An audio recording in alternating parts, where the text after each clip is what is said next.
Shalom saudara-saudari yang dikasih Tuhan, kembali kita pada siang hari ini boleh bertemu di dalam persekutuan kita bersama dengan Tuhan. Saya percaya kita semua hari ini bangun dengan penuh sukacita, dengan keyakinan kita ada di dalam penyertaan Tuhan. Nah, mari siang ini kita akan sama-sama belajar firman Tuhan kembali di tengah-tengah situasi yang saat ini masih di dalam keadaan yang harus kita isolasi diri, yang tidak bisa terlalu berfleksibel untuk kemana-mana dan bertemu dengan orang lain, tapi kita tetap dapat melakukan semua aktivitas dengan penuh sukacita. Amin. Oleh sebab itu mari kita dengarkan firman Tuhan, apa yang perlu kita pandang tentang sebuah keadaan, bagaimana kita menyikapi sebuah keadaan, itulah yang menentukan hasil yang akan kita peroleh. Kalau hari ini engkau bisa menyikapi hidupmu hari ini dengan bersyukur, dengan sukacita, maka isinya semua menjadi indah. Tapi kalau kita menyikapinya hari ini dengan sebuah keluhan, dengan sebuah kekecewaan, apalagi amarah, maka saya katakan engkau sedang merusak hari hidupmu yang sesungguhnya sudah Tuhan sediakan dengan begitu indahnya bisa engkau nikmati. Oleh sebab itu mari saja kita tundukkan kepala, kita mau menerima firman Tuhan menjadi terang bagi kehidupan kita.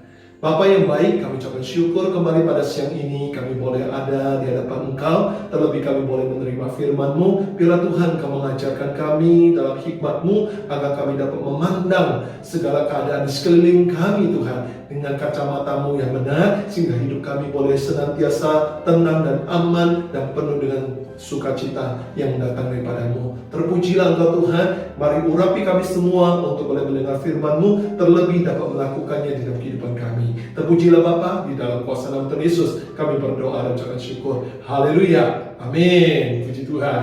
Ya, mari kita ambil waktu kita, konsentrasi kita, fokus kita hanya pada firman Tuhan. Nah, mari saja kita baca firman Tuhan dalam Maliaki 1 ayat 2a.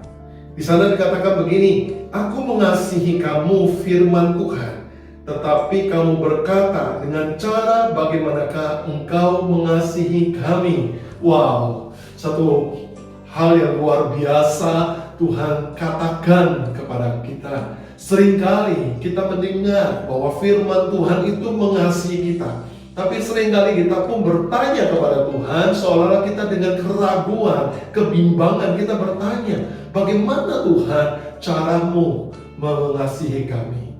Hari ini, saudara-saudari, jangan engkau memandang cara Tuhan mengasihi kamu dengan cara pandang atau pikiranmu.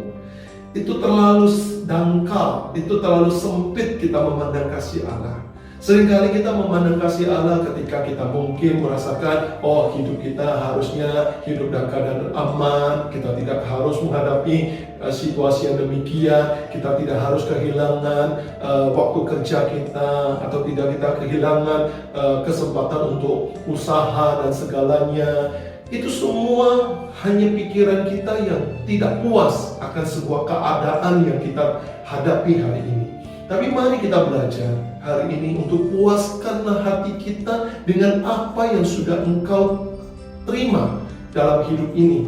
Seperti Tuhan pun mengajarkan dalam firman-Nya berkata, cukupkanlah dirimu dengan apa yang engkau miliki. Hari ini Tuhan mau mengatakan, sekalipun engkau tidak puas dalam pandanganmu, tapi sesungguhnya apa yang Tuhan sediakan dalam hidupmu itu sesungguhnya sudah cukup untuk hidupmu hari ini. Bahkan hari esok Tuhan pun akan menyediakan hal-hal yang baru bagi hidup kita. Jadi semuanya kembali kepada kepuasan hati kita, kepada pandangan kita akan hidup ini. Bukan salah Tuhan, bukan salah keadaan sesungguhnya, tapi kesalahan ada pada diri kita yang tidak memposisikan diri dengan baik. Kadang-kadang seperti halnya kita, ketika kita pun pergi berlibur, kita pergi ke sebuah tempat, lalu kita mulai coba mengambil foto. Tentu kita juga mencari arah foto mana yang nantinya menghasilkan foto yang indah. Dengan demikianlah hidup itu. Sesungguhnya hidup itu tuh indah kalau dipandang dengan cara yang tepat, di arah yang tepat. Tidak ada sesuatu yang salah dalam hidupmu, Tidak ada sesuatu yang tidak baik dalam hidupmu kalau engkau bisa memandang sesuatu hal dengan tepat dan benar. Sekalipun masalah itu adalah baik buat kita. Kenapa saya katakan masalah itu baik buat kita? Seringkali bukankah lewat masalah, lewat tantangan, lewat pergumulan, itu menyadari siapa diri kita. Mungkin kita menyadari selama ini kita menjadi orang yang sombong, sehingga kita mau belajar untuk merendahkan hati di hadapan Tuhan. Kita mungkin mempelajari bahwa kita ini adalah orang-orang yang penuh dengan emosi, penuh dengan segala ambisi, haus akan segala nafsu yang ada, sehingga hari ini kita belajar untuk menguasai diri lewat semua masalah benturan yang kita hadapi. Bahkan hari ini mungkin kita juga menjadi orang yang terlalu sombong dengan sebuah hal yang sifatnya kemampuan dan kekuatan kita. Selama ini kita meremehkan hal-hal orang lain ataupun hal-hal yang ada, sehingga hari ini ketika kita dapat benturan masalah mengingatkan kita bahwa kita hendaknya tidak tinggi hati atau meremehkan sesuatu yang kita anggap dengan pandangan mata sebelah. Oleh sebab ini hari ini kita mau belajar, ketika Tuhan mengatakan Dia mengasihimu dan firman-Nya, percayalah bahwa sungguh ada kasih Allah Tuhan bagi kita. Mari kita lihat dan kita pelajari dari beberapa tokoh yang begitu beriman kepada Tuhan, yang dimana mereka selalu percaya keadaan-keadaan apapun, terlebih dalam keadaan buruk sekalipun, mereka tahu bahwa Tuhan adalah kekuatan mereka. Kita lihat Habakuk 3. Habakuk 3 ayat yang ke-17 dan 18. Saya ajak kita baca. Di sana dikatakan begini: sekalipun pohon ara tidak berbunga, pohon anggur tidak berbuah, hasil pohon zaitun mengecewakan, sekalipun ladang-ladang tidak menghasilkan bahan makanan, kambing domba terhalau dari kurungan, dan tidak ada lembu sapi dalam kandang. Namun aku akan bersorak-sorak di dalam Tuhan, beria-ria di dalam Allah yang menyelamatkan aku. Ayat 19, Allah Tuhanku itu kekuatanku, Ia membuat kakiku seperti kaki rusa, Ia membiarkan aku berjejak di bukit-bukitku. Nah, lihat bagaimana Habakuk menghadapi situasi yang ada. Ini suatu hal bukan saja katakanlah sebuah omongan dari mulut saja, tapi ini sebuah keadaan yang sungguh-sungguh dihadapi oleh seseorang yang bernama Nabi Habakuk ini. Dan dia berkata, sekalipun di sini dikatakan pohon ara tidak berbunga, pohon anggur tidak berbuah, hasil pohon zaitun mengecewakan. Sekalipun ladang-ladang tidak menghasilkan bahan makanan, kambing domba terhalau dari kurungan, dan tidak ada lembu sapi dalam kandang. Ini menunjukkan sebuah hal yang sangat-sangat buruk. Sebuah hal yang begitu mencekam sesungguhnya, bahkan sebuah hal yang tidak lagi, keadaan yang tidak lagi dia rasakan baik bagi hidupnya. Namun lihat, ada hal yang luar biasa dalam diri Habakuk. Di sana dikatakan, namun aku akan apa? Bukan bersedih, bukan berkeluh, bukan memarahi Tuhan, tapi bersorak-sorak di dalam Tuhan, beria-ria di dalam Allah yang menyelamatkan aku. Betapa luar biasanya Habakuk ini mengetahui dan mengenal Allahnya, bahwa di dalam Allah yang mengasihi dia, pasti ada pekerjaan Tuhan di balik semua masalah yang diizinkan kita menghadapinya. Tidak ada satu perkara yang tidak Tuhan izinkan, yang Tuhan biarkan begitu saja. Tapi segala sesuatu yang Tuhan izinkan pasti ada penyertaannya, pasti ada kepeduliannya. Sama seperti kita, ketika kita menyerahkan sebuah pekerjaan saja kepada bawahan, sekalipun itu tugas mereka, tapi penyertaan saudara, perhatian saudara pada mereka tetap ada. Sehingga ketika mereka sedang sulit mengerjakan sesuatu tugas mereka, engkau datang dan engkau hadir menolong mereka. Demikianlah Tuhan bagi hidup kita. Dia pun sama, dan apalagi Dia adalah gembala yang baik. Dia tahu kekurangan kita, Dia tahu ketidakmampuan kita, Dia tahu keterbatasan kita. Dia tahu segala sesuatu dalam diri kita, sehingga Dia selalu hadir sebagai Allah yang menolong hidup kita. Dan di sana dikatakan, Allah Tuhanku itu kekuatanku, yang membuat kakiku seperti kaki rusa, Ia membiarkan aku berjejak di bukit-bukitku. Ini menunjukkan sebuah hal yang luar biasa. Habakuk mengalami pengalaman bersama dengan Tuhan. Dikatakan Tuhan itu selalu menjadi kekuatannya, yang tidak pernah membuat kakinya tergoyah. Dia seperti kaki rusa yang kuat. yang mampu berdiri berjejak di atas bukit-bukit. Gambaran bukit-bukit ini adalah sebuah tantangan, bukit-bukit ini adalah bukit-bukit masalah. Berarti menunjukkan bahwa Habakuk mengatakan selama kita berjalan dengan Tuhan dan di mana Tuhan itu adalah kekuatan kita, kita mampu melewati masalah demi masalah. Oleh sebab itu saya percaya saudara-saudari, badai masalah yang saat ini kita hadapi bukan cuma kita yang menghadapi, semua orang menghadapi. Bahkan bukan cuma semua orang, seluruh orang dalam dunia ini menghadapi.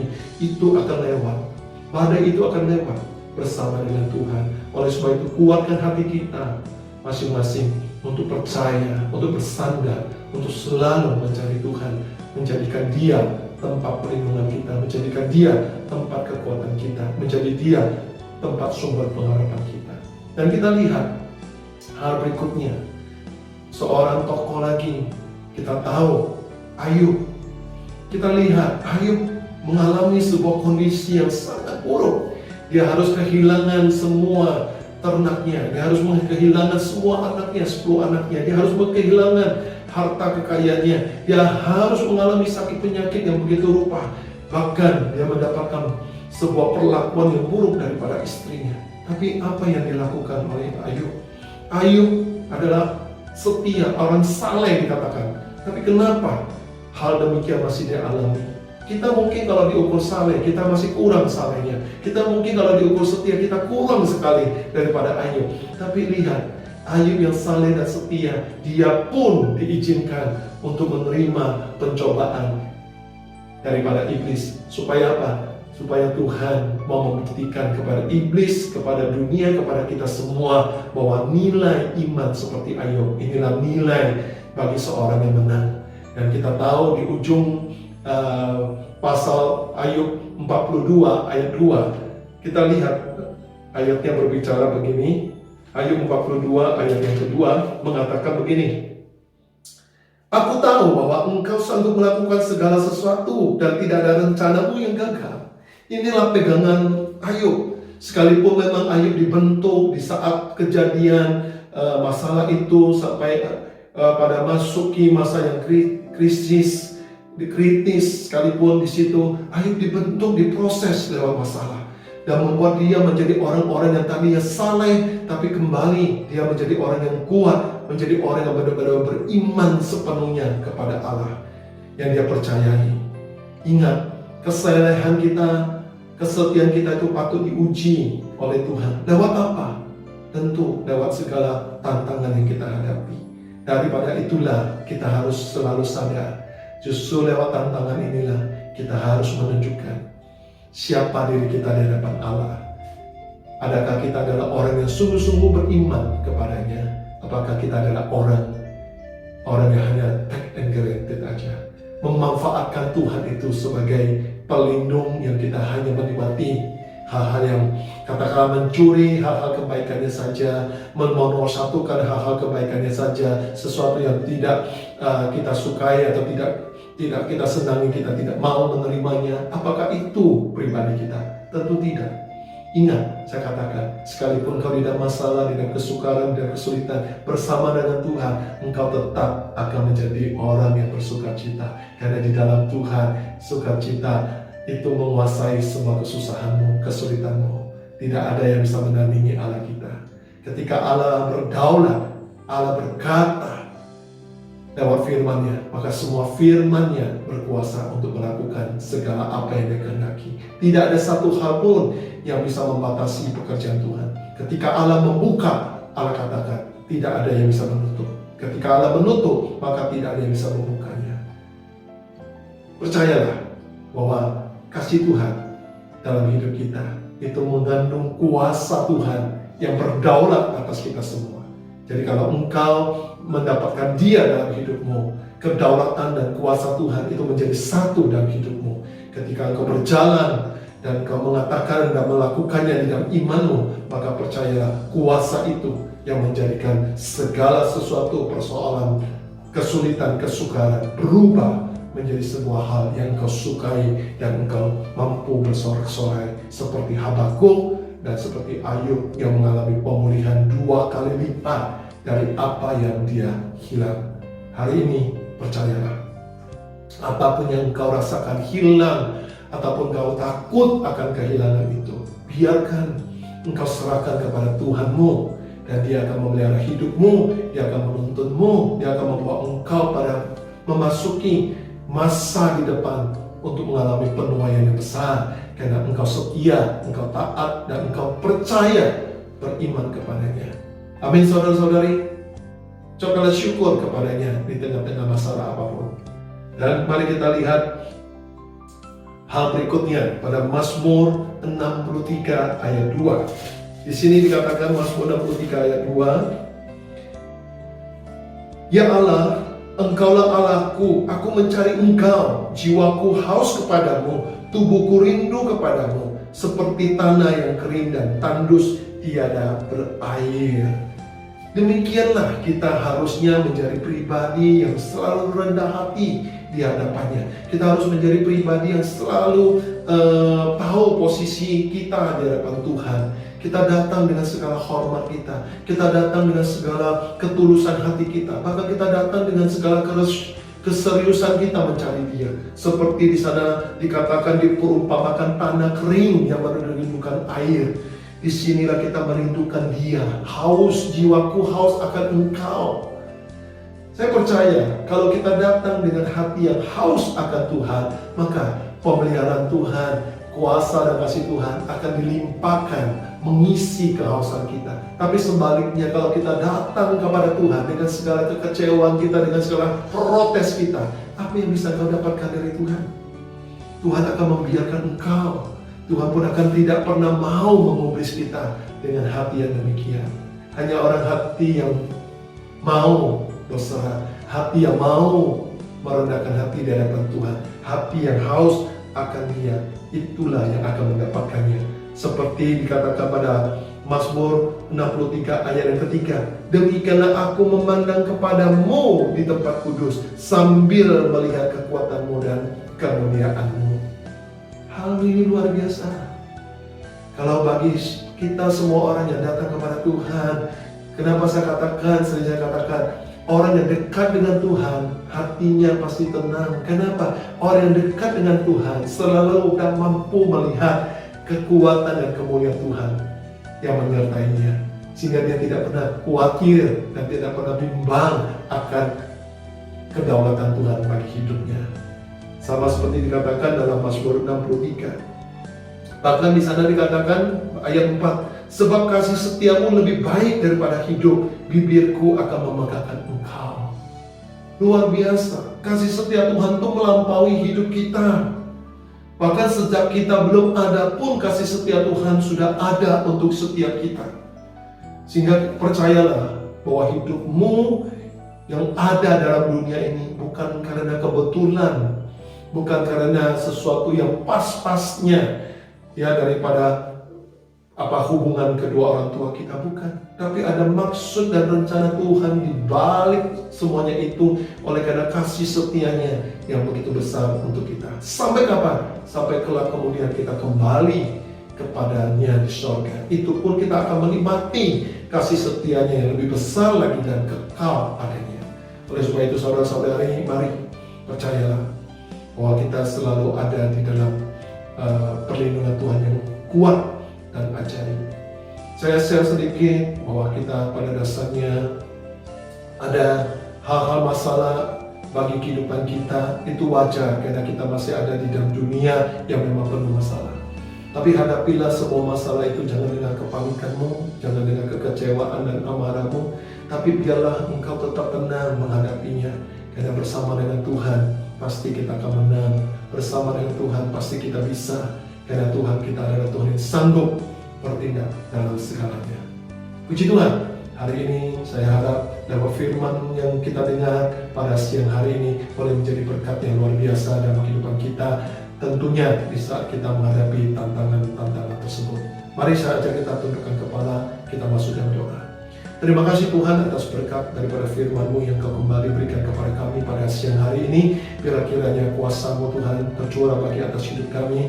Kasih setia-Mu Tuhan boleh kami rasakan dalam kehidupan kami waktu ke waktu, terutama di dalam kami menghadapi situasi-situasi yang ada saat ini Tuhan.